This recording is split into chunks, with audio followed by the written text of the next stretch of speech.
This is Philosophy versus Improv, where two sages try to teach each other a thing or two, and maybe you, the audience, get something out of it as well. I'm Mark Linsenmeyer, a philosophy lawgiver, today seeking the laws of improv. And I am Bill Arnett, an improv lawbreaker, seeking to be reformed at the reform school that is philosophy. How you been, Bill? I've been okay. Is reform school still a thing? I think so. It still exists. I feel like it should be one of those things you could just check yourself in for a night whenever you want. I mean, probably there are such things. Yeah. Like a hotel with extra benefits. I want to be reformed. I'm just saying. Yeah. Well, when I was a kid, I felt like, oh, if you commit a crime, the judge is like, go to jail or join the army. That would be an option. And maybe that was at one point. I had a friend in grade school who I don't know if he did anything specific, but he got hustled off to military school and I did not see him again until high school. Okay. It did happen in the Chicago suburbs. Did it have an effect on him?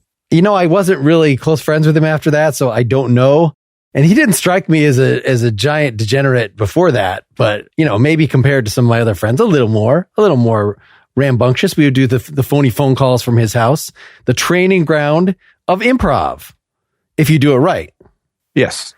I mean, it's a very high pressure situation. Like, can you even deliver the lines that you've prepared without laughing? Yeah. You know, I will say, and this is something that works in the phony phone caller's favor, as well as the improviser's favor, is that the audience, either they are going into that situation with expectations that the phone call is legit, that the show will be entertaining and will be good. And you can get away with some pretty shoddy prank phone call material, and still get a reaction. But yes, you still got to deliver. You still got to show up and deliver. Did you have the guts in committing phony phone calls to stick it out and actually witness their reaction? Or would you just hang up as soon as and laugh hysterically as soon as the goods were delivered? My life, there were two spates of prank phone calls. And again, this is a lost art with cell phones. It's not coming back. It's gone. And any good prankers are now just being trolls. But there was a spate in a young age in like junior high. And that was mostly us laughing at the one kid who was willing to do it. And then in college, like freshman dorm, calling people that we knew from high school and pranking them. Because we knew that if all else, if something goes south, it's like, dude, it's me. We went to high school together. Gotcha. Hey, welcome to college, man. Isn't this awesome? Yeah. So those are the two spates of it. And definitely in the college era, we really let those things go pretty long. And that was pretty ridiculous and fun. I never returned to it as you grew out of it. I did not. As a college person. I recall it being, this is speaking against it being a way to practice improvisation with an audience when answering machines were introduced. I recall that. I was 5th grade, I don't know, something like that, and had so much fun delivering just tirades on people's answering machines. We figured out that some friend that I had who had moved away down the street, but still in town in maybe 4th grade, that his family had an answer machine. And we left a lot of messages on that. And I think eventually it did come back to, one of my friends like said my name or something like that. And so there, he called me up and like, what are you doing there? Yeah.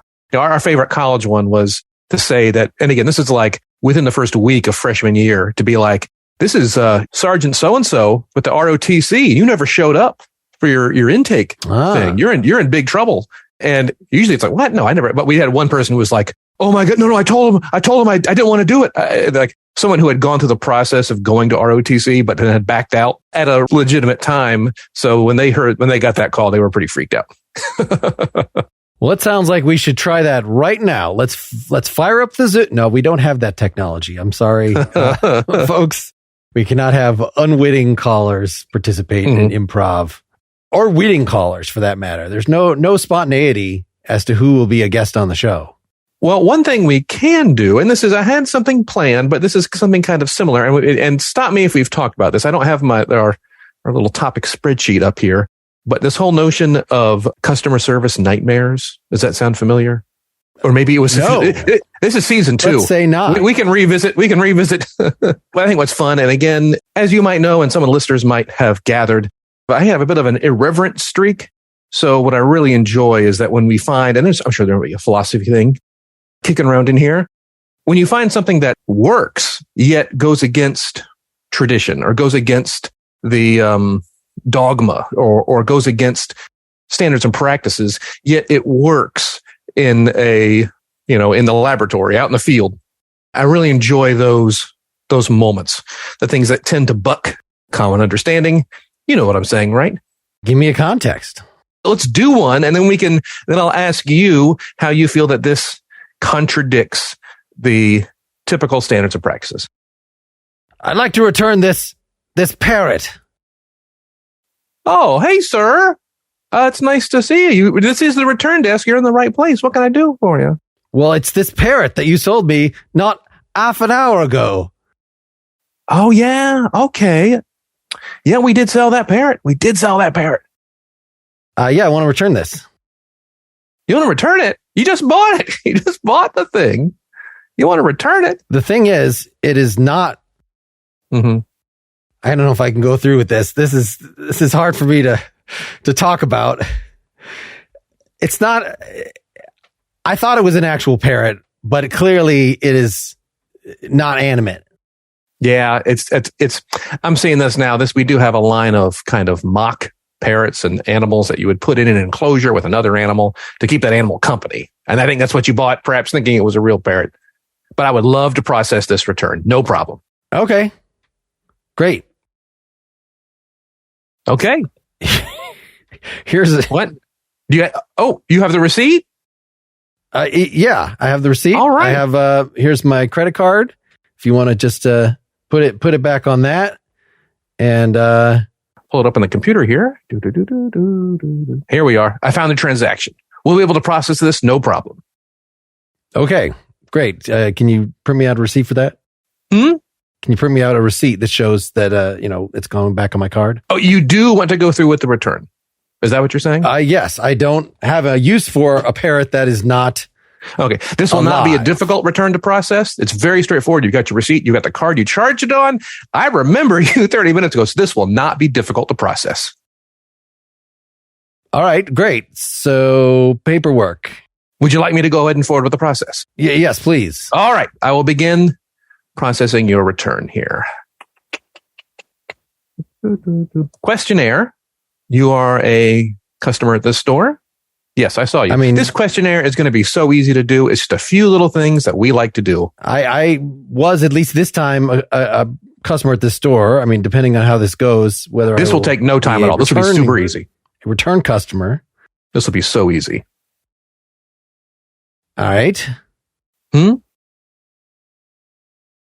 you like to go through with the return questionnaire? Are you... Okay, yes, sure. Great. Okay, question number 1. You are a returning customer. Okay. Dissatisfaction with the product. You would say it was very dissatisfied, somewhat dissatisfied, neutral, content, very content. Well, dissatisfied. I mean, it was not what I thought it was. Perhaps I just misunderstood. It seems like a very... hard thing to get wrong. Just dissatisfied. So just one answer is fine. I don't have room to write all that. It's just going to take more time. I mean, if you want to explain all that, we can, but you probably want to get in and out of here. So let's just keep it on track here, huh? Yeah. All right. Okay. All right. And this is the card you used here? Yes. Great. I'm just going to run this through the machine. On the receipt.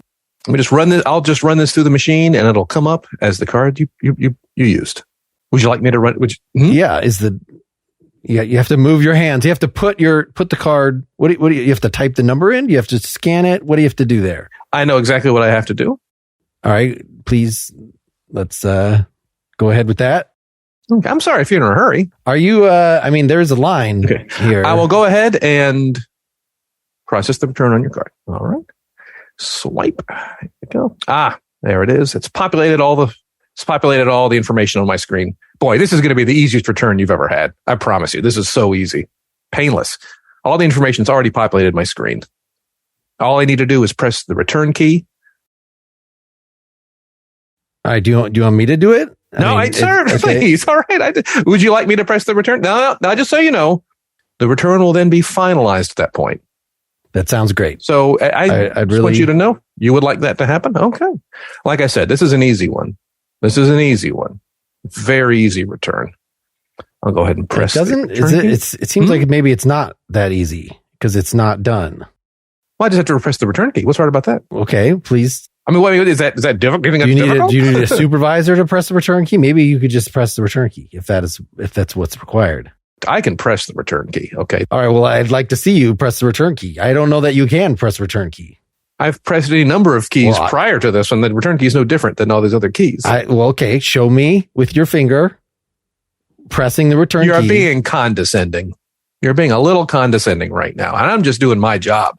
Yeah. Well, I'm doing my job right now. Okay. Well, I'd like to get back to mine. So maybe let's go forward with this. I'll press it right. Here we are. Boom. There we go. Return key is pressed. All right. Computer is doing its work. It's doing its thinking. Charged back. Could take 1 to 3 business days for that recharge to appear. That's fine. Let me get your receipt and I will need your signature. Okay. Where would you like me to sign on that? Do you have on the receipt? Let me get the receipt printed out. Yeah, this is an easy one. All you got to do is sign the receipt. Once it prints out, all you have to do is sign it. Very easy. Very painless. All right, go ahead and it doesn't seem like it's coming out of the printer. Yeah, I need to tell it to print. I need to tell it to print. Okay. Well, let's. Now this will be the last time. I can back out now if there's not a return. I think you already said if you hit the return key, then it is finalized. So it's already finalized. Fair enough. Let's just do the last step. The customer is always right. So I'll go ahead and print the receipt. Here we go. All right, should be printed now. It seems like the processes here are a little less than efficient. What do you mean? Did I ask you? Did I push back at all? Did I ask any questions about things? Did I tell you it was just store credit? No. All right. I guess you're this just is an amazing return process. I guess you're just doing. It's just Best Buy's problem, Best Buy's issue. Are you angry at me for being thorough with your money? I'm protecting you, sir. Should I just come back when there's somebody else working? When do you get off work here? When are you not working? Your receipt is finished printing. I just need you to sign the bottom. And then you can go. Yep. Then you can leave. Yep. Once you Oh my gosh, some people. Right, I'm sorry, sir. I'm sorry. But this was painless. This was so straightforward. I did not push back. I didn't say, is this the card you used? Well, we don't have a return. Did I inspect the parrot for damages? Did I ask for the original packaging? I'm just wondering why. I didn't do any of those things. All right. I didn't do any of those things. I mean, yes, I'm startled, in fact, by your lack of curiosity as to why I would think one could, first off, buy a regular parrot at Best Buy. It seems unlikely. Second, how I did not notice that this parrot was not actually animate in an ordinary living way. So your lack of curiosity is really quite unbelievable. We don't ask questions, all right? And this transaction has taken 10 minutes of my life and yours. Gone. Wow. I got to reveal here, I'm not actually a customer. I'm a consultant. Here's my ID. I go around to the various Best Buys. I act as a customer to see how the customer service was going. And I think you need a little work. So I'm going to be talking to your supervisor, talking to Don about this. This was a really long transaction. If this is is this about how long most of your transactions go? I mean, I can look at the logs. No. Who's the one going on this whole speech about their secret identity and being incognito and being deceptive? I'm talking before this point. Deceptive practices. You came in a liar, and you will leave disgraced. All right. We'll see about that. Yeah, we'll stop right there. We'll stop right there. All right. Customer service nightmare. So I tried to actually, for most of this, play this as I actually would as a real customer. Which Perfect. Is, there's no way I'm going to push back on anything, no matter how much bullshit. Like, I will just stand there for the most part and take it and, grumble after the fact. But the cowardice in the face of actual human action, a human presence there, supposedly doing their job, knows no bounds. If there's not a situation in which, if there's a tipping situation, fine, only 10% for you, only nothing for you, but nothing that would involve me having to actually express displeasure. Well, I thought as an improviser, you might recognize that, and I thought you did, and start questioning or pushing back, or at least, again, it doesn't require violence or threats to push back at all. We can just gentle nudges in character. We can certainly do. Now, do you have any? Oh, go ahead. What you got? Do you think that the turnaround, that I'm really an inspector, do you think that was true? I don't know. That was almost like the start of a new scene. That was like a change in tempo, a change in pace. It's not broken. It's not by any stretch of the imagination wrong. However, we've got a whole brand new kettle of fish here. It's something that has recontextualized the entire transaction. I suppose it depends if your supervisor's name is actually Don. Yeah, that was a little bit of detail there that I guess would be your customer, no matter how wily. There have been times. So I remember first time we bought a house, and I didn't really understand how agents worked. I thought maybe if you didn't use an agent, you could save money. So I had the seller's agent show me the house. So they became, I forget what the name of it was, but like when you're not a realtor representing one or the other, you are a supposedly neutral party, but you're still actually getting paid by the seller. Sure. So in other words, it's the worst situation to be in because you lose just as much money, but this person is not your advocate. Correct. And so I tried to pull, as is the custom, I think since we're doing this arrangement that, you should cut this much off, you're basically as realtor making twice as much money. So I think you should give me that much in discount, as is the custom. Like I pretended like I knew, and this was in a letter, like an offer letter. Of course that is totally unconvincing because they actually know what they're doing. And in fact, if you had an agent, they wouldn't get any extra money. They just split the take with the seller's agent. Right, exactly. No, I understood that much. Yeah. Right. I didn't understand that much until it was too late. Let me say that. Yeah. But for anyone out there listening, however many agents they are, the commission is still the same. They just split it up amongst themselves. So what do you think in that scene? Was I doing anything? Were we doing anything that you felt broke some of the traditional improv rules or heuristics or however it is you want to call them? It seemed like other than you told me beforehand that we were going to be doing this. Yes. So that's the broken rule? Well, no, that's not the broken rule. It was full of questions. Do you have this? Do you have that? Why aren't you doing that? Why aren't you doing this? All these things that might set off the early warning tripwires in many of your run-of-the-mill improvers. All right. So your mistake then was assuming that I remembered enough of our past lessons to know that supposedly, because I think you actually only bring up as a straw man, like asking questions. A lot of improvers think that's wrong, but it's okay actually to ask questions. I think there was a lesson asking questions like that. So I did not learn the lesson that it is the standard to not ask questions, that too much puts the burden. In fact, from my podcasting experience, asking questions seems like it's the whole game. Like that's how you get the other person actually talking to you. Yeah. This may have been more of my, again, building straw men just to knock them down. But I've done that in the past. Oh boy, not to get on the soapbox a little bit. But I think a lot of people complain about improv because it looks like improv. If that makes sense. Oh, I went to an improv show. How was it? Well, it was an improv show. Well, if we're going to make improv not look like improv, we have to play by different rules. Rock and roll sounds like rock and roll because of, well, it's electric guitar. I'm using certain tunings. I'm using certain strumming techniques to get that sound. If we want improv to sound differently, it's not about changing the content of the scenes. It's about changing the techniques we use to create the scenes. Sounds reasonable. So do you think, something could really be considered an improv law if it is not actually enforced?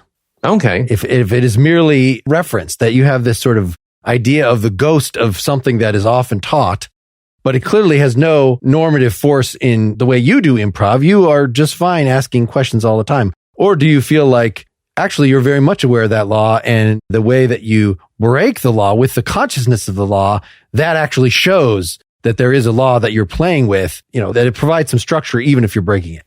Sure. One thing I think with any kind of laws or traditional or things is like, you can not believe in the law or not like it as much as you want. But if everyone else believes in it, then you're a lawbreaker, Sure. So sometimes, especially if we have guests on, I find myself kind of qualifying things a little bit more than I would with you. because I'm not quite sure how conservative, how dogmatic this other improviser might be, or the things that they've been exposed to. And before we get all heretical, I want to try to get an idea of how. Yes, and that's an interesting dynamic that I would like to witness sometime, where someone's like, that Bill, he's a loose cannon improvising. I can't believe that you did that. That was a terrible violation of our sacred traditions. I've never heard any guests. I'm sure most of it, say anything like I think that. most of it is me trying to buttress my ego. Let me just be perfectly clear with that. And I think we all need to have an identity for ourselves, or we fall into a pit of depression and insanity. So I think, I mean, I guess most of our listeners don't pay for the after talk, and the after talk, the post game, is usually just the guest saying, oh my God, Mark, I knew you were supposed to be a bad improviser, but Bill, I'm really surprised at the 3 laws. My improv will not harm any people. My improv will obey the people unless that would involve harming. And there's one other law of improv from the sacred Asimov improv school. Yeah. Well, you know what? That's totally what happens in the after talk. If that means more people will register for the after talk. Yes, it's very spirited. Blood often is shed, and tears flow freely. And frankly, surprised that we meet up again to do another one. Well, it's usually you and I against the guests. So, I mean, it is a comfort, that we've had some sort of rapprochement. I know that's probably not actually a French word. After our many bloody battles, we're hardened in a way that when guests come in, they just have those open psychological wounds that are just ready to be picked at. It would take some repeat appearances to make the spots less sore. Show me your vulnerabilities and I will hand them to you so hard. Hey, let's stop for a little sponsor talking. Totes Recall is a podcast for movie likers. Join 4 friends and improvisers as they review a nostalgic movie twice. First, based off their memories of it, and second, after having just watched it. You'd be surprised how much your memory can deceive you. Join hosts Dan, Molly, also Dan, and Beth as they revisit some of the best and worst movies ever made. There are bits, bets, exceptional character impressions, and hopeful speculation that surely this film from decades ago will pass the Bechdel-Wallace test. Listeners have said the show is like spending time with friends, funny and insightful, and freaking magic. Play along with your own bets and come away with movie facts, answers to burning questions, and an entirely new perspective. Listen free to Totes Recall wherever you listen to podcasts or at totesrecall.com. Now, this thing about laws, is this going towards the lesson, the philosophy lesson? I had hoped so, but I am almost given up to have something to guide us at all in the second half of our discussion here. It would be nice we've talked about traditions a lot and about conventions, but actual laws enforced, what do you think the connection is between those things and mere tradition, mere convention? Between enforced laws and tradition, or? Yes. We have an idea that something is a law because whoever the lawmaker is put it on the books. The king uttered the words. The Congress passed the thing, the governor, whatever the thing is, but can they just do anything they want? How is it actually supposed to relate? How does it relate to the traditions, standards, morality, whatever there is there before the specific law was passed? I'd like to think common law might be something that comes up here. And again, I don't know what the philosophical perspective of common law is, but it feels like it is the unwritten, unspoken set of rules that everybody just kind of finds themselves in. The idea that, everyone, Monopoly is not a very good board game. Let's be honest. But you go to any household in America, there's going to be a different set of house rules for Monopoly that you may not realize walking into this other situation. Now, you've got to clarify, are we playing according to Hoyle, or are we putting all the money in the free parking? Or can we stay in jail as long as we want? Those kinds of things. And if it were really irritating to people when you violate that mere social convention, then you could see some sort of enforcement mechanism. If only, how dare you play with that fucking house rule from your kind of people in our house? We will not put up with that. The thimble is supreme house rule. That is bullshit. You get out of my house right now. I think what we're especially experiencing now is a morphing, an altering of our cultural norms and rules. If we want to just, for lack of a better word, Me Too, BLM, LGBTQ, what all that encompasses. And it is, at the end of the day, noble, I believe, at the final tally. However, getting to that final tally has included changing what foul language is in culture. And we remember when you couldn't say ass on television. Mm-hmm. That was a bad word. You could not say that on television.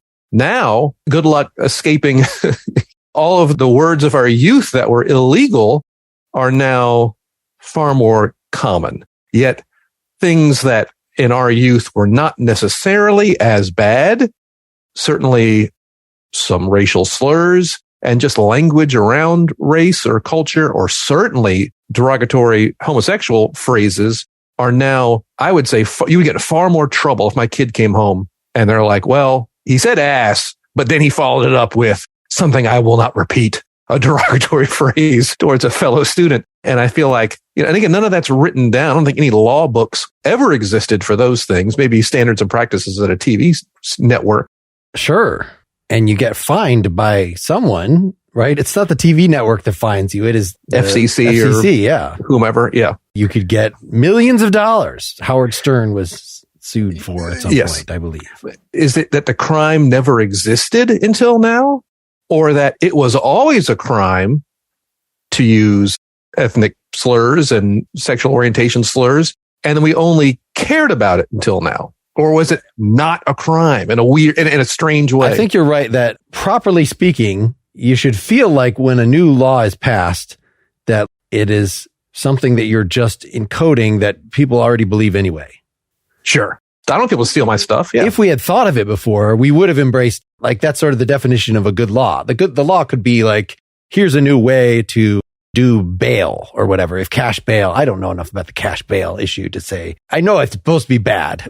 So it's not just like this was already a practice. Like, this can be an innovation. And I'm also thinking about the decriminalization of stuff that if this law that's on the books no longer reflects what people actually think the law should be. So therefore, if we can freaking get anything done, which is a good question, given the difficulty of changing laws, which is by design often, then we rejoice. So do we want to say there's something that the law is supposed to match, right? It's supposed to match current mores or something like that. And we regard it as a bad law, or sometimes you feel like maybe you might say, well, that can't actually be the law. If you read the text of the law and there comes out with a result, and it's okay to, if somebody says the word that you object to murder them, then probably a judge is going to say, I don't think that actually is what the legislators meant. And even if they did, that's not the law. There's contradictions in the body of law. We're going to pave that over. We're going to say it was never actually the law. Anybody that was incarcerated according to it should be freed immediately because this is bullshit. Yeah. A couple things. Certainly marijuana has gone from the gateway to crime and harder drugs to being just another alcohol. And I've already have to explain to my children what the Cold War was like. And so if they watch a movie or a TV show that references the Soviet Union, I've got well, so there's this thing called the Cold War. Everybody had their missiles aimed at each other. Okay. Okay. That makes sense. Or a spy movie or something, I got to explain all that. Now I have to explain what a stoner was and stoner culture. And you couldn't go into a copy store and get copies made without interacting with a stoner, and oh boy, because now that everybody's a stoner, or that being a stoner is not a counterculture thing anymore. So I think culture moves faster than law moves, and it's easier to change culture and end up with these mismatches. Either the culture has an unwritten law that it's not enshrined, or the culture has moved away from a past law that was already the situation of marijuana. I guess when you have a situation where you have an old law that the culture has moved away from, like marijuana, you get rampant violation and people not caring. Right. And I guess if it's not enforced, do you want to say it actually is a law, even if it's on the books? Yeah. Right. There's always those classic, you can't spit on the sidewalk from 1804. Or, there's those that kind of outliers. But then I guess the situation where the culture moves faster than the legal system moves, you end up with court of public opinion. And in our mind, it's that whole double-edged sword of street justice and vigilanteism and whatnot. And we love it when justice is served, however it gets served. But we are, I think, also understand that there is something called injustice, and that the powers that be are not the only ones capable of acting unjustly, and that it's a bit of a double-edged sword, I guess, when culture moves faster than the laws move. So I'm trying to think of a way to represent this, to explore this through another scene. In terms of like my coming up with some rules that I know from our past lessons that I should break, I'm feeling like the ones that are coming to mind, at least, they were good rules. They were rules for a reason. I already break them accidentally too often anyway, to break them on purpose. So for instance, like your character should have some consistent motivation, should care, and that it should not just bizarrely change for no reason. Those are great rules. Those are immutable. Those are... Yeah. So I feel like if I just started a scene right now, like, I'm going to break that rule. Like, well, first people would not even notice because they were like, Mark, you're a terrible improviser anyway, and you always do this. So what is your... Actually, I think usually I have enough of an idea that I at least try to carry through. But perhaps there's a different rule, or do you want to set up another scene to continue instructing me along these lines? A couple things. Every plot twist and all your favorite movies are essentially giant denials of your assumptions. You thought this was going this way. Haha, it isn't. Now, it's interesting that some plot twists stick with us and become iconic plot twists in culture. Usual Suspects. That's like an epic plot twist. I know that movie's got kind of a dinged in recent history for maybe it doesn't hold up as well in repeat watchings. But the first time I saw that, I was blown away by that plot twist. Don't give it away. Spoilers. Don't no spoilers. Spoil it. So that's one thing. The other thing, Mark, to pick up what we've been working on, maybe the opportunity to break rules or break laws or whatnot will occur mid-scene. And maybe if we dive in with no assumptions and just play the simple reality. So we all have something to talk about. It's always easy to just, almost say kill time, but just live in the simple reality. And then in that simple reality, because it's so generally easy to maintain, the larger portion of your brain can then be looking or open to inspiration. Does that make sense? Sure. So I think we should do another customer service nightmare. I'll be returning something. And again, all you need to do is do this simple thing. And maybe, in fact, I can guarantee something will occur to you as we go along. I put my money on it, and then we can tear each other apart in the post game. For the listeners. All right. I forget the first time, did we really need those instructions hidden from the audience beforehand, or did we put them afterward? We forgot to actually tell our editor, to tell Tyler to put that in there. You don't need more instructions, do you? I don't think so. No. What I was trying to ascertain is whether the game is given away to the listener already. Kind of, sort of. It kind of, sort of is. And if you will notice from my performance, I had one very specific way that I was frustrating your need. Say yes, do no is what my person was all about. And I've met that person in life, and it's super annoying. So I'm sorry, sir. I was in here. My family and I ate at the restaurant last night, and we were in a bit of a hurry to get the kids to bed. I'm just going to sign the check. And now I see we actually got double charged for a number of the menu items. And I just wanted to, I don't know if we can get those taken off or. Let me see the receipt there. Sure, there you are. So you didn't order 2 of the tortellini? No. There were 4 people in my family, and as you can see, the 2 kids' meals came up singly, grilled cheese and the buttered noodles. But then there's 2 tortellinis, 2 steaks. That's a lot of food. 4 glasses of wine, and then 4 desserts. And that's just clearly they got put in there double. So, well, I mean, it says here's 1. And here's another one. So it says that there were more of you, or you ate that much. We didn't get served that much food. That's what I'm saying. Is like what came out of the kitchen was 4 meals, 2 kids' meals, 2 adult meals. And I just signed the bill without looking. And that's my fault. That's my mistake. But it's when we got home. But it's on the receipt. The receipt shows what transacted. And I'm saying that the receipt there's an error. There's an error on the receipt.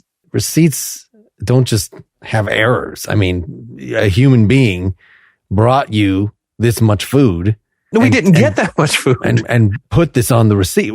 Oh, see, what you don't understand is that it's on the receipt that you did get that much food. So that's what happened. Well, I know how receipts work. I understand how that's receipts the record of the past. Here, I mean, sir, look, I took a memories. picture. You took a picture. Yeah, of our family going out We haven't been out, with COVID going on. We don't get out very much. So we finally went out at a wonderful, everything. The food was delicious. Let me just say, the food was delicious.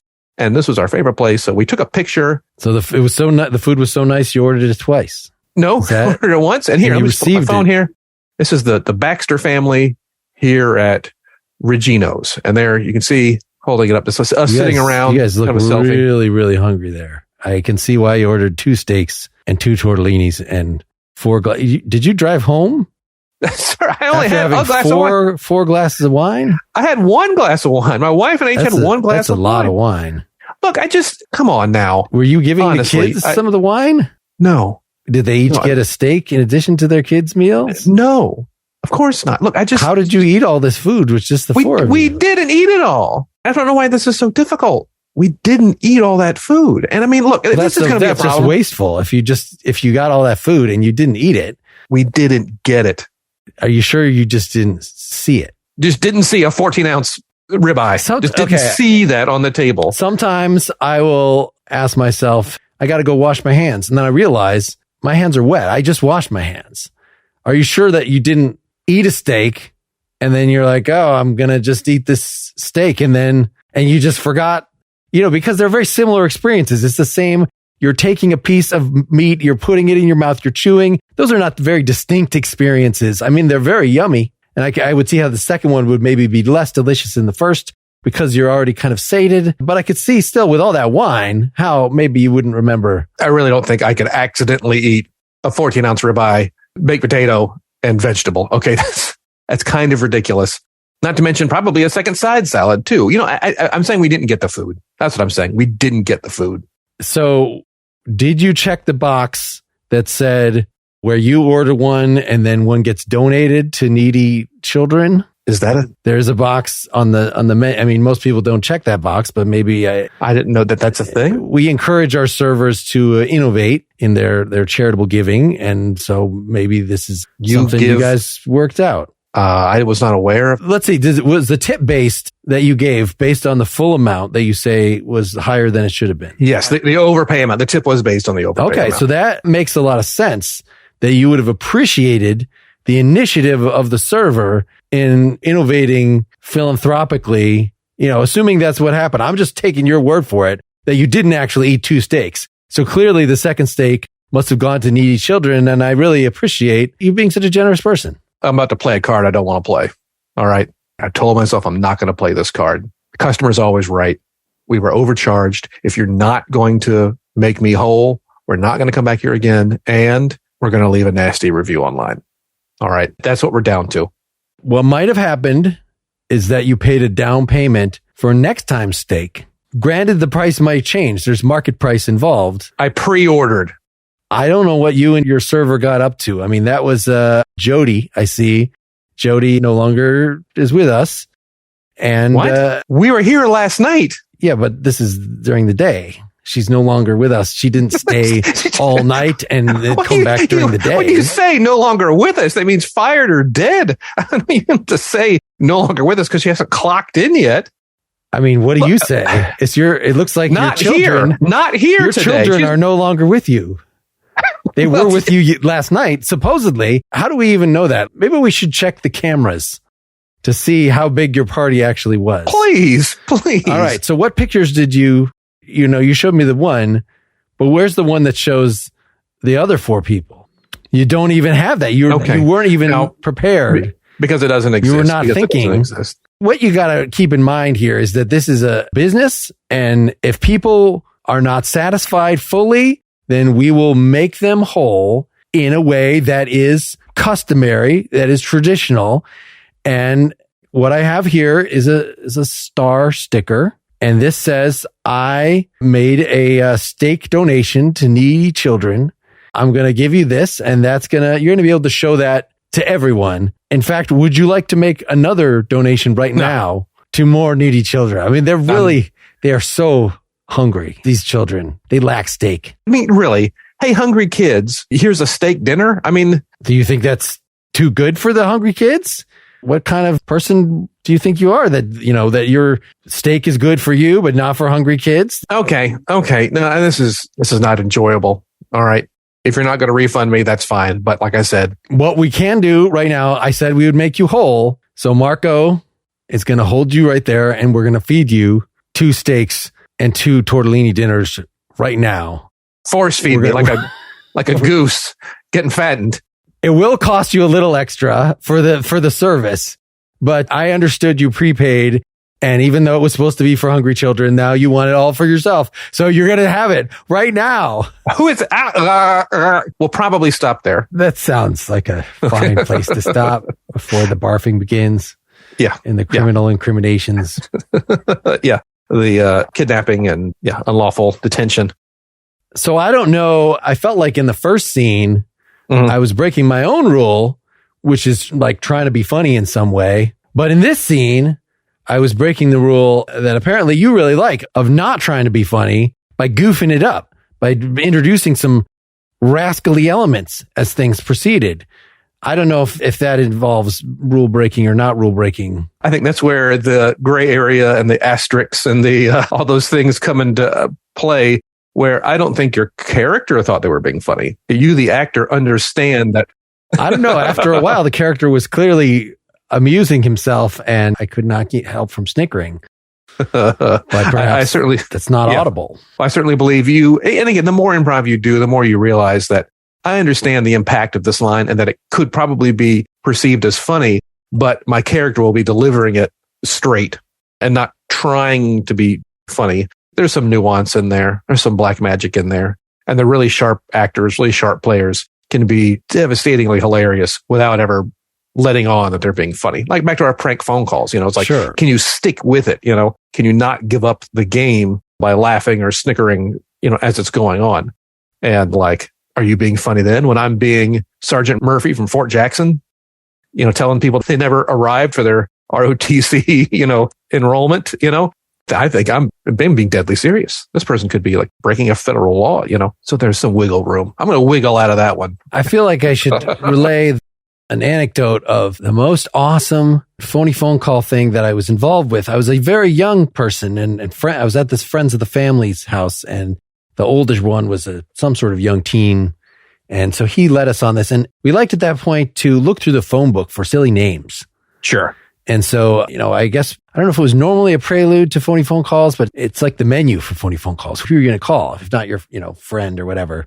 And I believe we found someone by the name of Derwin Zook in the Chicago area. And we said, that is the most ridiculous name we've ever heard of. So my older friend of the family, almost a cousin, I would say, but not a cousin, called and, hey, Derwin, this is Cletus, your nephew or whatever. And, held a conversation with this Derwin Zook for a while and then handed the phone around. So, here's Ellie Mae. I'll put Ellie Mae on. So I think I got to talk to this person briefly. And for some reason, the person stuck with it and it's just like, it's your dime, kid. I don't know. Maybe he was amused that somebody was taking an interest in him. Maybe he was just a lonely individual. And so having kids taunt him, he wanted to, but he wasn't engaged in the improv. He definitely didn't like, oh yeah, I remember when we were down on the farm eating hay. Yeah. And he gave you a lifetime memory. Yeah. It's just by being Derwin Zook and not immediately hanging up. Yeah. By being your willing patsy, he allowed you all to have something you can still laugh about. What a true gentleman. I guess, even though it might have been technically illegal what we were doing, I don't know if they're okay with it. So does that work for all laws? Like if you want to steal something, just ask, hey, is it okay if and if the person at the counter is like, oh yeah, go ahead. Then you're just like, cool, thanks. Well, I think that's a wonderful gray area. And certainly like in our scene, I think a lot of transactional things, there is a lot of unwritten rules and codes of conduct and things that we all are doing in any of these little petty transactions or things. Or if a shopkeeper is like, I've pulled the whole like, okay, it's $5.08. And like, well, I got a 5 here and a 20. Oh, don't worry about it. They'll let me slide on the 8 cents or whatever. Did I just steal, or did this person steal from the business for letting me slide on 8 pennies? I think there's a tremendous amount of we all understand what the rules are supposed to be. There is no law that says the customer is always right, but it's something we all say. Yeah. Each business is their own little fiefdom. And, and clearly my character was a manager, felt there was enough power. It was only the rule of a frustration scene if I have to keep you on the hook. Yeah. That was the only reason I deviated from just being an obtuse asshole. Yeah. Is to being some different kind of asshole and introducing these other possible scenarios. Yeah. Because it seems like you would have just gone away. I don't know. It seems like your character just would have realistically gone away almost immediately. Yeah. Just left. I even threatened that a little bit and just said, it's your last chance or I'm going to leave a negative review. You're being like a stickler for what's on the receipt was a very fun thing.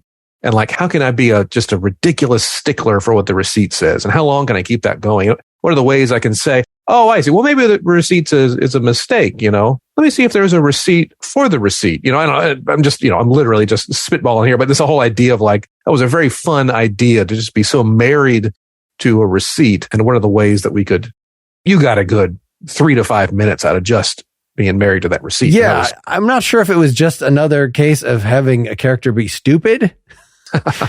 Or whether it was really stubborn in a way, but it seemed like it raised some sort of actual philosophical question of how do we know what the past is? The receipt is the only record of the past. Sure. It's not a very good philosophical question, but... What's interesting is all kinds of transactions that are unreceipted. Maybe we should be giving receipts, picking up your kids at school. You get a receipt for that, or the school gets a receipt, or have an argument with your wife and say, well, let's write everything down that we decided on. We'll email it to each other. Here's a receipt. And that would be useful at some points, for sure. Because there's one thing I've learned about, I would say women, but all people in general, they love it when you throw things in their face. When you remind them of something from the past that countermands their current argument, they love it. I feel like I'm seldom, if ever, in that position. I'm joking, of course. I'm very quick to doubt my own memory of things. I thought we determined that, like, no, okay. Gaslighting yourself, I'm probably Mark. wrong. I don't know. Yeah. I probably did. Yeah, I guess, yeah. Yes. Self-gaslighter. That's pretty good. All right. Well, let's review what our lessons were here. I started this thing about the law. Anything else you want to know? I think there's room for another discussion on that sometime in the future, but... And we never got to what the ancients felt about laws or natural laws versus human laws. You hate to say it, but there are definitely people in the world who are law and order types. Mm-hmm. And I feel like it isn't about an understanding of how laws work.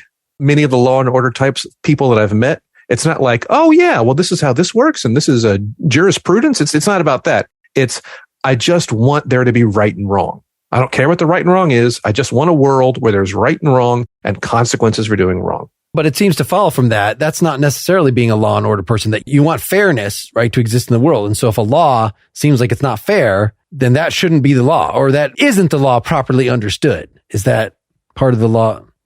I've met people, I think, who don't, at their heart, deeply, deeply in their hearts, don't believe in fairness or don't care about fairness. They just want, tell me where I stand. Sure. Where do I go? Where do I do? And if someone doesn't do what they do, what happens? Great. Now, they would never say that. It comes out, the language comes out much more about other stuff. But I just feel like at their heart of hearts, they just don't care about laws and the whole principle of laws. And that's probably for another time. Of course, this is just a sloppy leftover from recent partially examined life discussions that people can thanks. Check out. The doggy bag. It's what's in my mind right now to hear what a fresh Bill will have to say about it. So I got another perspective on and thinking through this stuff from a different angle. Sure. So that will affect me. Now, this whole, elaborate a little more. It seems like you've laid out pretty clearly, there are improv rules, but it's okay to break the improv rules sometimes. Like, I feel like, as I've expressed, that I'm unfamiliar enough with the rules or don't feel them in my bones such that I only know the patterns that we have fallen into. Fair enough. Which we already had a recent discussion on how to break out of those. So it seems like it's only good to break out of those. So I'm not sure if either of these lessons, I don't know. Did you feel like either of them was particularly resonant this time? I thought it was fun to explore. I did too. And yet again, they married in a way we couldn't imagine. And I think that is a truth of improv, is that there will always be connections. There will always be something. And it's not that you need to bring anything in. And we just I randomly say something, you randomly say something, and look at us now, we got a connection. And all we have to do is highlight it, essentially point at it, acknowledge it, and then we can do something with it. I think that's interesting. All right. Well, I enjoyed. We don't have a judge bot, so I just don't even know. That's right. I don't even know how to decide. I feel like this was just a null. They canceled each other out. So I've got a deck of cards right here. I thought about that. I was just looking for dice around me. Could be a red card, could be a black card. What do you think it's going to be? I'm going to draw a card at random. Which do you want? Let's say philosophy is black. Philosophy is black. It's a red card. Improv won. Improv won today. That makes sense. That improv would win if it's the chance. The camera pulls back, and I have a whole deck of red cards. Ah! Yeah. Well, I sure learned how to be fooled by you today, Bill. And I learned quite a bit from you today, Mark. And scene.